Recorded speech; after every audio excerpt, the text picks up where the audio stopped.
Ouais. Minuit, y a pas de soucis.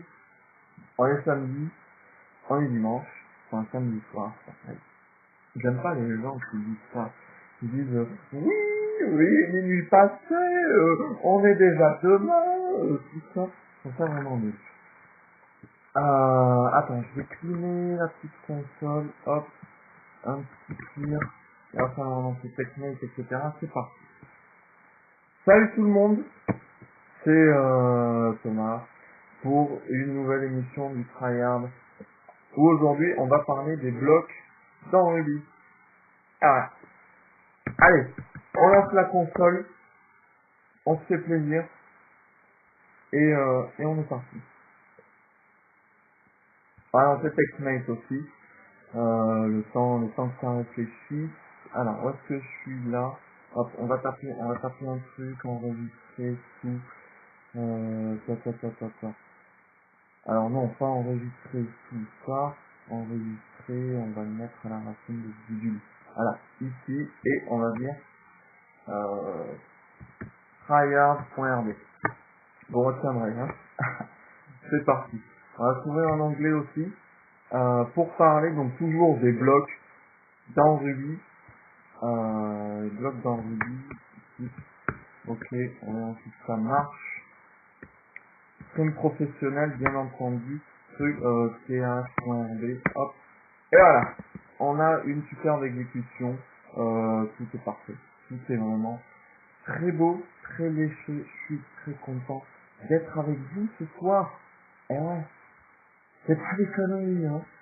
C'est vrai que ça fait un moment que ça n'arrivait pas trop à capter, que c'est plus difficile que ce qui nous paraît, et ce soir, ça s'est bien passé. J'enchaîne là la seconde émission sur les blocs. Je suis très content. On n'avait pas lancé une console ici? Ah si, d'accord, c'est tout en bas. Ok, donc les blocs, de quoi on parle? Qu'est-ce qui se passe dans l'espace? Les blocs, ce que j'appelle un bloc dans Ruby, c'est une instance de cette classe-là, la classe proc. Et cette classe proc, qu'est-ce que ça nous permet de faire? En fait, elle nous permet de sauvegarder un bout de code dans une variable, dans une instance, quoi. Donc si je prends une variable qui va faire code, qui va recevoir proc.new par exemple 2 plus 2, alors voilà, code, c'est une instance de cette classe proc qui a été initialisée avec un bout de code que j'ai passé entre ces deux accolades-là. Si je veux exécuter maintenant ce bout de code, j'appelle ma variable et c'est code.call, qui va me sortir l'exécution de ce bout de code. Si dans mon bloc, je voulais un bloc un petit peu plus compliqué, qui prenne en paramètre une variable, en fait, ce bout de code, ça va un petit peu être comme une fonction anonyme. On a déjà le principe, par exemple, en JavaScript ou quoi, ça existe aussi en Ruby, c'est cette notion de proc, qu'on appelle aussi parfois des lambdas, vu qu'il y a plusieurs syntaxes en fait pour créer un nouveau proc, mais au final tout revient au même. Donc voilà, là, vous avez vu qu'on a le double pipe, on a mis un i, et ce i on le réutilise dans le proc, et donc quand je vais faire mon code.call, je vais pouvoir lui passer une valeur, par exemple 4, et qui va être utilisé à la place de ce i. Et donc là où on commence à repérer quelque chose, c'est qu'on se rend compte qu'on connaît déjà des fonctions qui utilisent des blocs comme ça. Donc juste pour vous faire rapidement les différentes syntaxes, on peut faire lambda 2 plus 2 et ça va nous faire un nouveau proc qui va d'ailleurs en soit dit en passant être un lambda. La différence c'est au niveau des variables que vous allez passer dans le contexte de vision de vos variables. Dans un proc classique, si vous déclarez une variable à l'intérieur du proc, elle ne va pas pouvoir être vue par le reste du point. Par contre, dans un lambda, si. Et vous avez une troisième syntaxe en fait qui consiste à faire une petite flèche comme ça. Et pareil, à faire la même chose. Donc c'est un lambda aussi, la petite flèche. Ok, on est parti. Donc, ce que je vous disais, c'est qu'ici, la syntaxe nous rappelle forcément des syntaxes qu'on connaît déjà. Par exemple, sur le if, sur un tableau, donc on va avoir un tableau très simple, et on pourrait faire .if et faire une petite opération là-dessus, par exemple pousser, je ne sais pas moi, i plus 4 pour chaque opération du tableau. Donc là, on ne définit pas un nouveau proc, en fait, on va passer un proc, un bloc, à cette fonction if qui a été codée pour prendre possiblement en paramètre un bloc et utiliser le code qui est défini à l'intérieur. C'est de ça qu'il va s'agir aujourd'hui, c'est ça qui va nous intéresser, c'est faire des fonctions qui vont prendre en paramètre un bloc. Donc de quel type de fonction est-ce qu'il va s'agir?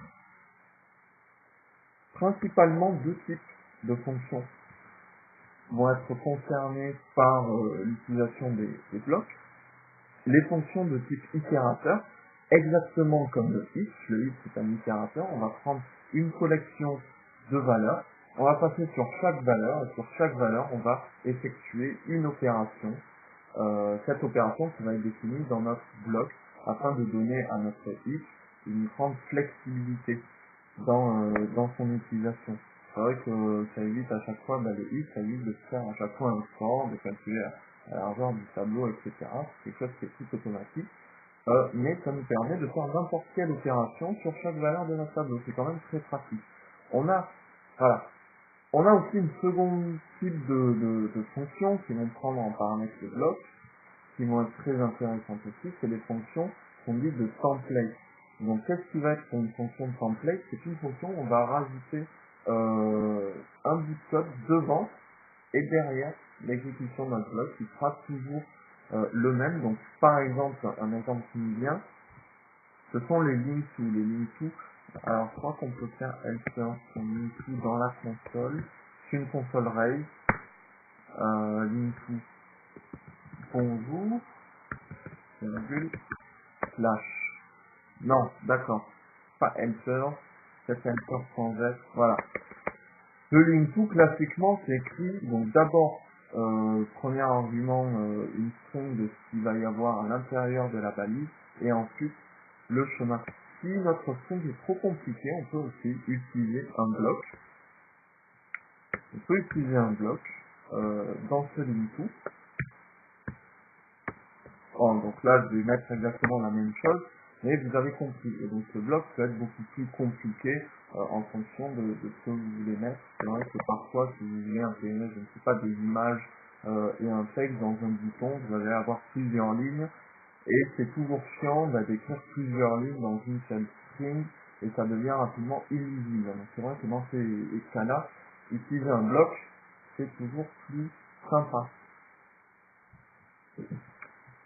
Et voilà. Donc là, on voit que la fonction linkTo accepte un bloc et la fonction linkTo, c'est typiquement un cas de méthode de template en fait qui va nous rajouter les tags HTML correspondent à un lien avant et après le texte qu'on va passer en paramètre de notre bloc. Voilà. Allez, maintenant comment est-ce qu'on va pouvoir définir des fonctions qui utilisent des blocs? Donc là on va passer sur TextMate dans Ruby directement. Donc là, je ne suis plus dans Rails, c'est Ruby 1.9 qui m'amène, oui, 1.9 et après le reste des détails, je ne sais pas, je vous laisse lire, je vous laisse un petit Ruby serré. Vous en faites ce que vous voulez. Voilà, Darwin, tout de suite. Ok. Ruby 1.9, moi, c'est tout ce qui m'intéresse. C'est très bien.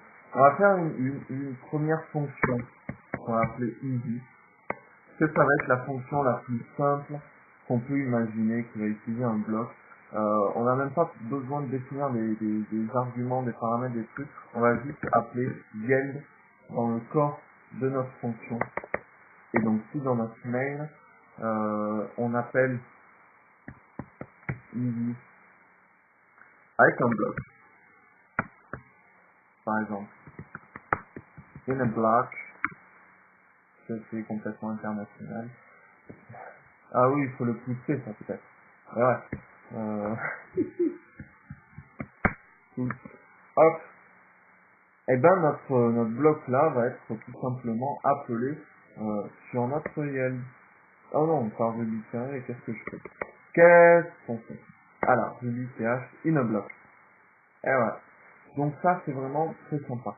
On a une syntaxe différente pour faire les blocs, c'est-à-dire qu'on peut expliciter en fait notre bloc dans la définition de la fonction d'abord, donc faire en fait une escarluette qui va dire que cette variable là va être de type bloc, et ensuite comme on l'a vu dans la console, ça en bloc.call. Donc ça marche exactement de la même façon, et une syntaxe différente aussi à l'appel, à la place des accolades, on va pouvoir passer en fait quelque chose qui est en do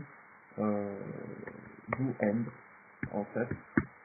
Donc ça c'est une syntaxe alternative. Donc tout ça, ça ne va pas marcher parce qu'il faut que je mette des parenthèses ici. Si je dois que les types directement, c'est ça. Non. Bon, pas grave. On va faire une. Si je fais ça. Si je fais ça, c'est plus cool, non? Ouais. Voilà. Alors la différence est quand même assez c'est sympa. Là j'ai d'abord essayé de vous mettre une parenthèse de priorité sur ça et de cliquer en plus en résultat, tandis que là j'appelle la méthode push avec le résultat de ça en argument, donc c'est quand même deux choses qui sont différentes, même si la syntaxe avait pas l'air. Eh ouais. Donc là ça marche exactement de la même façon, hein. Donc voilà. Comment écrire une fonction très simple. Alors, à quoi on va s'amuser? On va s'amuser, comme dans le LINQ, à faire une fonction où le bloc est optionnel. Voilà.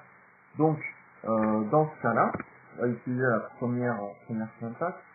Dans ce cas-là, en fait, on dispose d'une fonction qui s'appelle block given, point d'interrogation.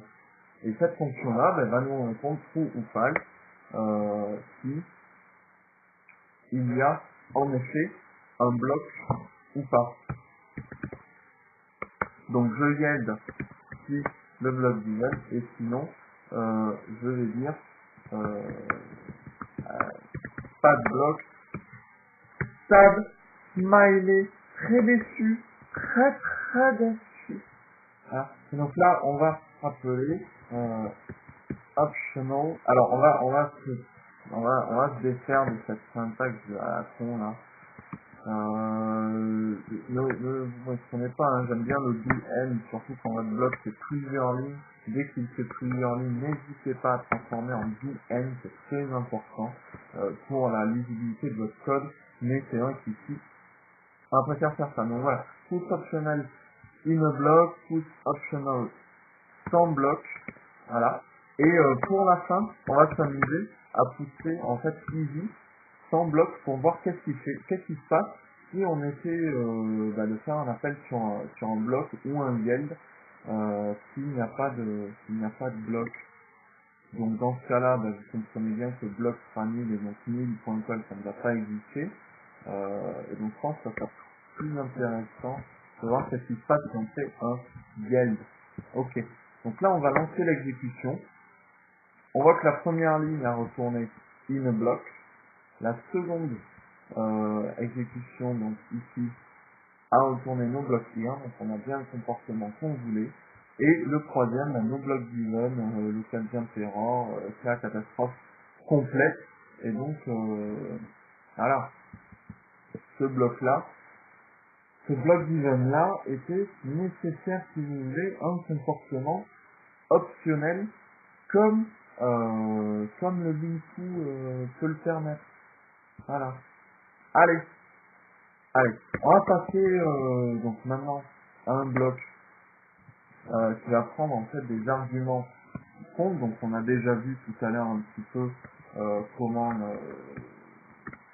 comment on faisait pour passer des arguments.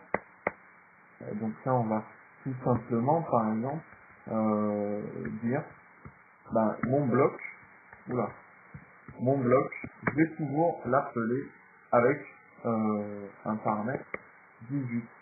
Donc si je pousse param, hop, ici, je dois appeler dans le double pipe la variable en fait qui va recevoir cet argument-là, cette valeur-là, et ici, je vais pouvoir dire par exemple I'm over i, et si on exécute ça, voilà, on a bien I'm over 18, c'est la valeur qu'on a passée dans notre ILE. Donc ça, c'est typiquement ce que fait le if, c'est-à-dire qu'il va faire un for ou un while ou une itération sur toutes les valeurs de votre tableau, et à chaque fois, en fait, il va appeler le bloc avec la valeur qu'il va passer en argument. Et ouais. Allez, un autre truc très intéressant au niveau des paramètres. C'est quelque chose qu'on appelle le RIC. Donc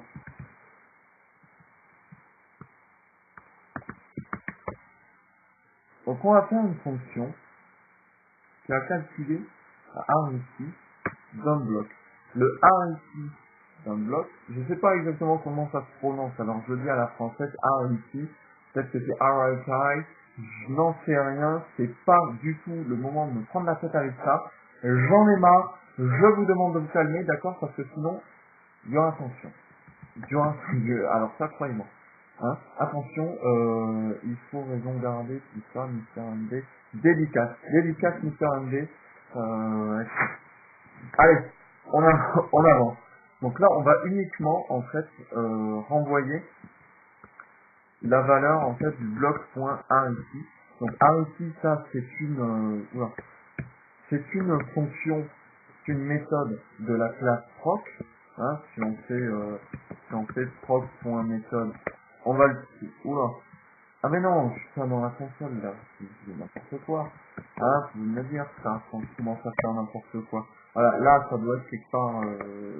Oh lolo. Oh là là, oui, forcément. Point ici. Ah ici. Avec un S. Non. Ben quoi? Non. Include, ça n'existe plus. Comme ça. Ah oui, c'est un point d'interrogation. Oh là là. Et enfin, bon. Ah oui, proc.new. Oh, visite au bloc, machin, là, mais qu'est-ce qui me saoule, ce truc, tout ça pour vous montrer uniquement que ça renvoie dessus. Voilà, hein, bon, ça a été long et fastidieux. Forcément, je regardais les méthodes de la classe et pas les méthodes de l'instance, ensuite il a fallu déclarer avec un bloc, etc. Enfin, c'était la merde. Voilà, proc.new avec un bloc.méthode.input A ici. Bien sûr que oui. Bien sûr que oui. Et qu'est-ce que ça signifie? Donc le A ici, c'est un proc. Eh ben, le A ici, sur un proc, sur un bloc, ça va nous donner l'information du nombre de du nombre d'arguments que cette fonction attend. Par exemple, ici, mon bloc n'attend aucune valeur en fait en input, aucun argument, on va dire. Ma fonction anonyme, si vous préférez, qui serait définie par mon bloc, n'attend aucun argument. Ici, j'en attends un. Ici, donc on va changer, on va mettre des A, B, C, c'est plus sympa. Voilà, A, B, j'en attends deux, bien évidemment. A, B, C, j'en attends trois, etc. Maintenant, si je mets flat A, donc flat c'est ce petite étoile qu'on peut mettre qui va en fait dire que cette fonction accepte un nombre infini d'arguments. Donc à ce niveau-là, le A ici ne va pas être à 1, ne va pas être à 14, ne va pas être à l'infini, il va être à moins 1. On peut aussi dire quelque chose comme ça, AB étoile C, qui va lui nous retourner moins 3. On va vérifier ça tout de suite. Ah oui, on va vérifier ça tout de suite. Hop, je lance. Ah oui, alors là, non, n'importe quoi. Calc RSI unsize local variable method block for main objet. Oui, c'est mal écrit, forcément. Ça ne pouvait pas marcher. Allez. Donc on a bien, comme je vous disais, 0, 1, 2, moins 1, moins 3. Donc 0, 1, 2, moins 1, parce que c'est un nombre infini d'arguments. Et ici, moins 3, qu'est-ce qui se passe? Eh bien, on a moins 1. Et ensuite, on va compter le nombre d'arguments obligatoires dans les négatifs. Donc, chaque argument obligatoire va faire descendre de moins 1. Donc, on a moins 1 parce que ici, on a un nombre infini potentiel d'arguments sur notre bloc. Et puis, ici, moins 2, puis moins 3.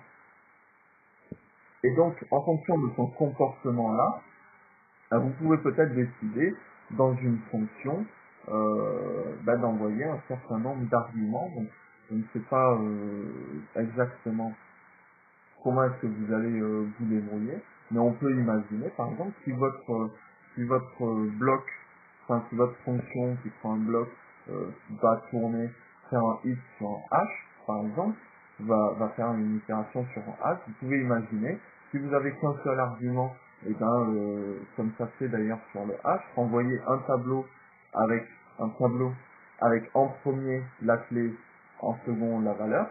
Et si vous avez deux variables, on va prendre dans la première variable la clé et dans la deuxième la valeur. C'est d'ailleurs ce qui se passe sur le H. Hein.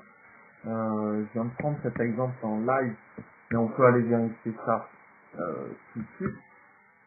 Donc on va faire key value, d'accord, KV. Et si là je fais un each là-dessus, si je passe qu'un seul argument et que je pousse cet argument, on a bien un tableau qui prend en premier la clé, en second la valeur. Par contre, si je mets deux variables, eh bien, on a dans la première variable la clé et dans la seconde la valeur. Et ça, comment c'est fait? Probablement grâce au RNT. Je ne suis pas allé voir le code de cette fonction-là à l'instant, je ne peux pas vous certifier sur l'honneur que c'est comme ça, mais il y a de grandes chances quand même. Il y a de grandes chances. Allez, le bloc.RNT, donc ça c'était la dernière chose dont je voulais vous parler sur les blocs. Hein, la dernière chose un petit peu théorique, on va dire. Donc maintenant, ce que je vous propose, c'est d'essayer de faire une fonction complète qui va marcher avec un bloc, qui va être en fait un exemple, une mise en scène de ce que vous pouvez imaginer vous-même sur les trucs. Moi, je sais que j'ai déjà fait pas mal de fonctions qui utilisent des blocs. Quand je voulais rendre une fonction soit des trucs de template, donc quand on m'embêtait de répéter à chaque fois le même bout de code, le même truc, comme un mini-coup, soit dans des fonctions un petit peu plus compliquées, où le bloc en fait me sert pour insérer un petit bout de code comme ça, un peu connecté pour rendre une fonction un petit peu plus modulaire. Modulable. Les deux disent peut-être, j'en sais rien. Donc je vous propose de faire d'étendre la classe H pour le truc et de faire une petite fonction concat. Donc concat, qu'est-ce qu'on va vouloir réussir ici? Eh bien, si on a par exemple un tableau avec des valeurs vides à l'intérieur, ça a l'air 1000, si on appelle concat sur A, qu'est-ce qui s'est passé?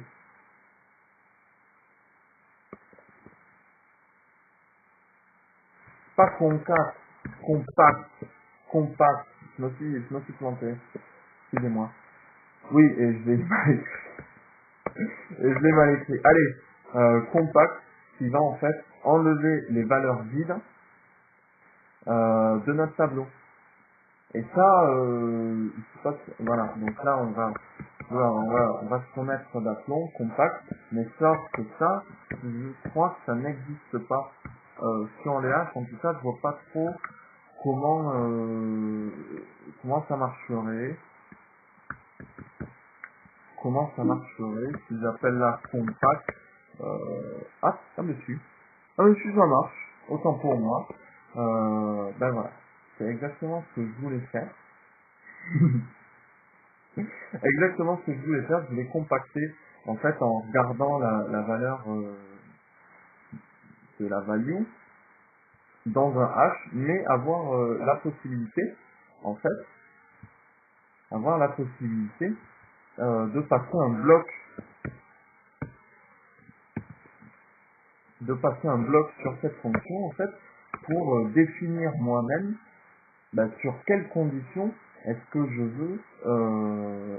veux compacter. Et j'espère que ça n'existe pas déjà. Parce que sinon, je serais bien embêté avec mon exemple tout pourri. On pourra toujours l'écrire, hein, mais c'est vrai que ça sera beaucoup moins intéressant. Donc, je vais supprimer si la clé est inférieure à 1. Et non, le bloc n'a pas été pris du tout en compte là-dessus. La clé a pas, enfin le bloc n'a pas du tout été pris en compte, donc ça va quand même nous permettre de faire notre exemple. Je vais le modifier un petit peu du coup par rapport à ce que j'avais écrit dans mes trucs. Donc allez, on va prendre un bloc. On va même pas avoir besoin de prendre un bloc en paramètre, d'accord? Puisque comme je disais, c'est un petit peu différent. Donc là j'adapte en live, c'est très étrange. Donc on va prendre un if block given, ok, if block given, on va faire un alias méthode du coup, ok, alias, ah merde, ça marche, ça, c'est pas des trucs pareils, je suis pas sûr,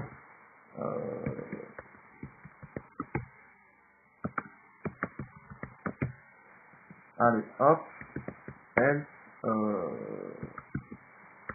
ouais, alors j'aimerais juste vérifier que le alias méthode n'existe pas, enfin existe en Ruby pur, et parce que toute l'habitude du rail sous la boue. Donc on va dire A 100 B 200 et 1000, et pour prouver qu'on passe bien dans cette méthode ici, on va put un petit in override. Ok, allez, on est parti, on vérifie tout ça.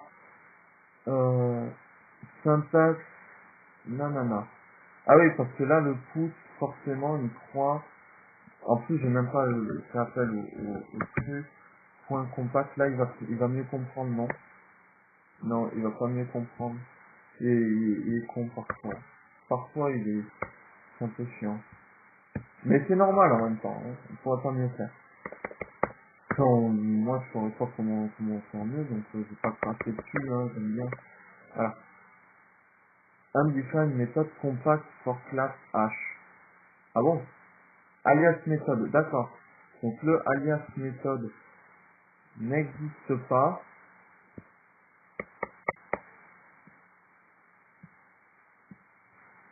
C'est quoi? C'est alias tout court comme ça en Ruby, ça veut dire si vous basez sur quelque chose. Alias syntaxe errant unexpected virgule. Comment est-ce que ça s'écrit? Aidez-moi là. Aidez-moi, je fais n'importe quoi. Ok. Alors on va faire un truc qui va être dégueulasse. Je suis désolé. Parce que là, j'ai envie de finir l'épisode sans aller traîner pendant une demi-heure sur l'internet. Mais voilà, grosso modo, on va faire ça à la main. Je suis désolé. Stack level to deep. Oreille compact. Compact, et ouais, mais forcément, mais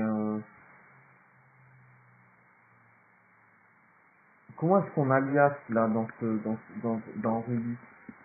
Je suis désolé les mecs, mais pourquoi alias Oreille compact? Parce que je peux pas faire de super, ça serait sur la classe parent, ça voudrait rien dire. Il va peut-être me le dire si je mets rien là comme ça. Il va me dire ouais, il attend quelque chose. Alias OS compact, je sais pas moi. Bon, les mecs, c'est pas grave. On va pas utiliser ça. En fait, ce que je voulais, c'était dire s'il n'y a pas de bloc qui est passé en paramètre, ben on prend le compact qui existe aujourd'hui, quoi. Hein. Ben, à la place, on va dire, on va appeler notre propre méthode avec un bloc qui va dire, voilà, kvv.1000, point d'interrogation. Et voilà, ben ça fera la même chose. Ça fera la même chose, ça sera un petit peu récursif, ça sera cool. C'est pas, c'est pas fou. Allez, on a perdu du temps, je suis un petit peu déçu. Ça marche quand même, c'est cool. Et donc là, il a rien fixé. Pourquoi est-ce qu'il a rien fixé? Il a rien fixé parce que je renvoie rien, donc là je vais renvoyer le truc. Voilà, ok. Et j'ai pas forcément l'impression que ça marche. Et c'est normal, on n'a rien mis dans le bloc d'event. On n'a encore rien mis dans le bloc d'event, c'est complètement normal que rien qui se passe. Donc qu'est-ce qu'on va mettre dans ce bloc d'event? Ben écoutez, on va parcourir toutes les clés, enfin toutes les valeurs. Donc faire un if, je préfère moi plutôt que le clavé, hein, vraiment mettre value. Toujours faire des variables qui parlent, qui sont compréhensibles, même si on regardait qu'une seule ligne du code sans connaître le contexte, sans connaître le truc. Voilà, là on voit ça, enfin on voit ce qu'il y a écrit à l'intérieur, si on regardait que ça, ben on comprend que c'est value.1000, tandis que v.1000, ben qu'est-ce que c'est v, on n'en sait rien du tout, si on n'a pas le contexte. Et je vous assure que mettre des vrais noms de variables plutôt que juste des initiales ou même des petits raccourcis, ça peut vraiment changer la donne sur des gros morceaux de code. Et donc c'est toujours important d'améliorer la visibilité de son code. Allez, on n'aura jamais assez dit. Qu'est-ce qu'on va faire là? Eh bien tout simplement, on va supprimer la clé. Alors, on va supprimer notre clé si la condition qu'on a passée dans le bloc est vérifiée. Donc if yield de key et value. Allez, donc là on pourrait faire le petit RFC. On le fait ou pas? On va pas le faire. On va pas le faire, le petit RFC là avec le tableau que je disais, soit de tout chelou sur la télé. C'est pas grave, c'est un film, ne vous inquiétez pas. Hein, rien de... Wow, c'est pas parce qu'il est minute 35 que j'ai pas d'abonnement Canal+, hein, je vous rassure. Voilà, on a des moyens un petit peu plus nouvelles technologies, hein, de voir que l'abonnement Canal+. Pour ce genre de... Allez, key value. On en était là. Bah écoutez, notre petite fonction, elle est filée quand même. Elle est très belle, elle est vraiment très sympa. Donc là, sur un titre classique, elle fonctionne exactement comme avant. On n'a pas pété sur notre override. Et on va aller s'amuser. Hop, à compacter, je sais pas, sur des choses un petit peu différentes. Ben, qu'est-ce qu'on pourrait dire? On pourrait dire, on va compacter. Allez, je vous fais le KV parce que je suis craignant aujourd'hui. Mais ne le faites pas chez vous, sérieux, faites un truc comme ça. En même temps, là, c'est le mail, ça va disparaître, ça va être effacé, c'est pas quelque chose qui va se conserver. La danse, c'est le plus important parce qu'on va le garder, ça va être indéfini, ça va être pour toujours. Hein, ça a beaucoup plus de valeur. Par exemple, si la value .oui est supérieure à 150. Donc là, qu'est-ce qui va devoir disparaître? Bah, c'est le B. Donc le premier, on va devoir garder le AB, le second, on va devoir garder le AC, parce que 1000.8, ça fait 0, je me rappelle. Et en dernier, on va s'amuser. Alors, on va changer, on va faire disparaître le A, vu que c'est le seul qu'on n'a pas fait disparaître. C'est le seul qu'on n'a pas fait disparaître. Et qu'est-ce qu'on va s'amuser à faire disparaître sur le A? Et on va checker si la clé est une string. Bah, si la clé est une string, on zarpe. On n'aime pas les strings chez nous. On préfère les culottes petits bateaux, tout ça. Oh non, voilà. Ça y est, c'est le soir, c'est la nuit. Je suis fatigué, je commence à... Non, non, non. Les primaires qui reviennent, c'est pas bon du tout, ça, les mecs. Hein. Allez, donc, qu'est-ce qu'on a? On a le AB qui fonctionne toujours comme prévu. Ici, on a le AC, c'est exactement ce qu'on voulait, vu que ici, la valeur n'est pas supérieure à 150, la valeur est supérieure à 150, 1000.80 n'est pas supérieure à 150, on a fait jarter le B, c'est exactement ce qu'on voulait, et ensuite, on a fait jarter le A. Et c'est très intéressant également. Ah ouais,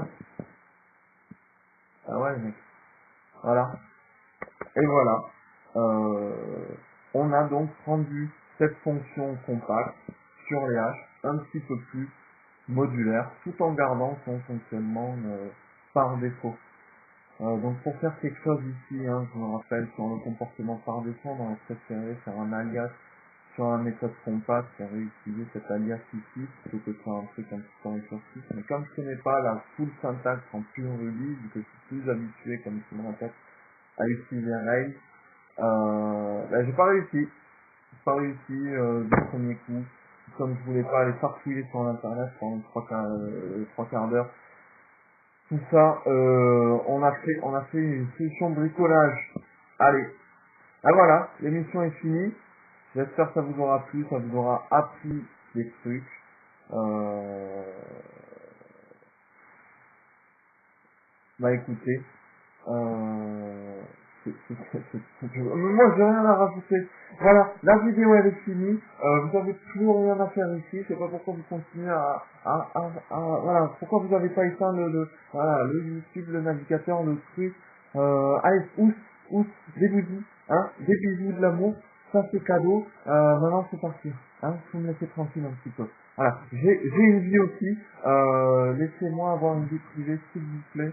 Laissez-moi vivre ma vie, être heureux, malheureux, peu importe. Ce qui est important, c'est d'avoir le choix.